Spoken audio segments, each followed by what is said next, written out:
বৃষ্টি নামছে। হঠাৎ মনে হলো যে একটু ভাজা পোড়া হলে খুব ভালো হয় এবং মনটাও বেশ ভালো হয়ে গেল যে বানিয়ে ফেলি। একটু ভাজা পোড়া খেলে বাচ্চাদের নিয়ে খুব ভালোই হয়। তাই আপনাদের জন্য নিয়ে চলে আসলাম কিভাবে পাকোড়া তৈরি করব সেই রেসিপিটা। আসসালামু আলাইকুম ভিউয়ার্স, কেমন আছেন আপনারা?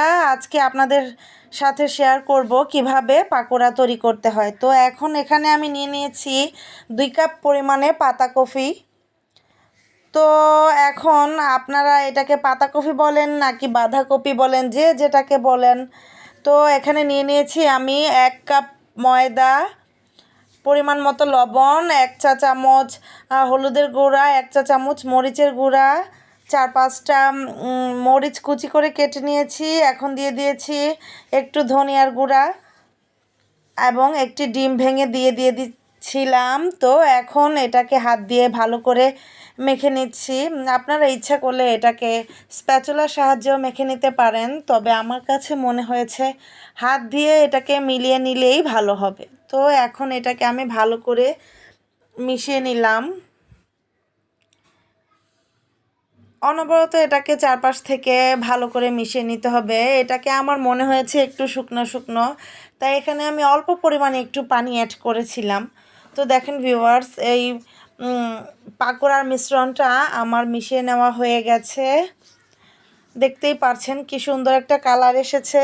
তো আপনারা যদি চান এখানে আপনারা ঝালের পরিমাণটা একটু বাড়িয়ে নিতে পারেন। আমার পরিবারে আবার ঝালের পরিমাণটা একটু কম খায়, এই জন্য আমি ঝালটা একটু কমই দিয়েছি।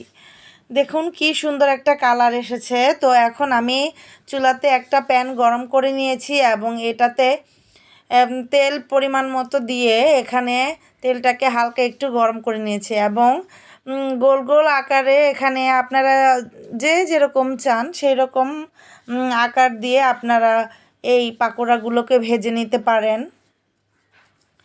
তো ভিউয়ার্স দেখেন, আমি এখানে একটু একটু করে অনেকগুলো পাকোড়া দিয়ে দিয়েছি ভেজে নেওয়ার জন্য এবং এক পিঠ এখানে লাল হয়ে এসেছে। এখন আমি এই পিঠটাকে উল্টিয়ে নিচ্ছি এবং দেখুন কি সুন্দর একটা কালার আসছে। তো আমি এটাকে ভেজে নিয়েছি প্রায় 8 থেকে 10 মিনিট যাবত। প্রত্যেকটা ব্যাচ আমার ভেজে নিতে সময় লেগেছে 8 থেকে 10 মিনিট। তো ভিউয়ার্স, আপনারা চাইলে আপনাদের পরিমাণ মতো এটাকে বাড়িয়ে এবং কমিয়ে নিতে পারবেন।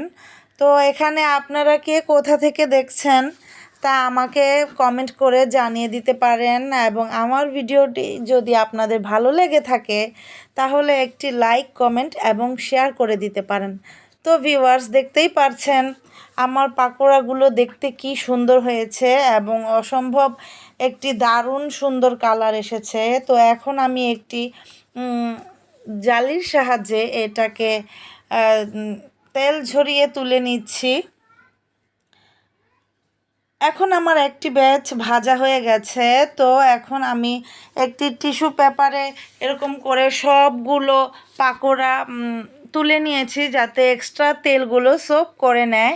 এভাবে আপনারা প্রত্যেকটি ব্যাচ 8 থেকে 10 মিনিট করে ভেজে নিতে পারেন। আমি আমার সবগুলো ব্যাচ এরকম 8 থেকে 10 মিনিটে ভেজে নিয়েছি। দেখুন এবার পরিবেশনের পালা। তো আমি এখানে টমেটো কেচাপ দিয়ে এখানে পরিবেশন করেছি এবং দেখুন কি সুন্দর একটা কালার এসেছে এবং ভিতরেও কীরকম সুন্দর ভাজা হয়েছে।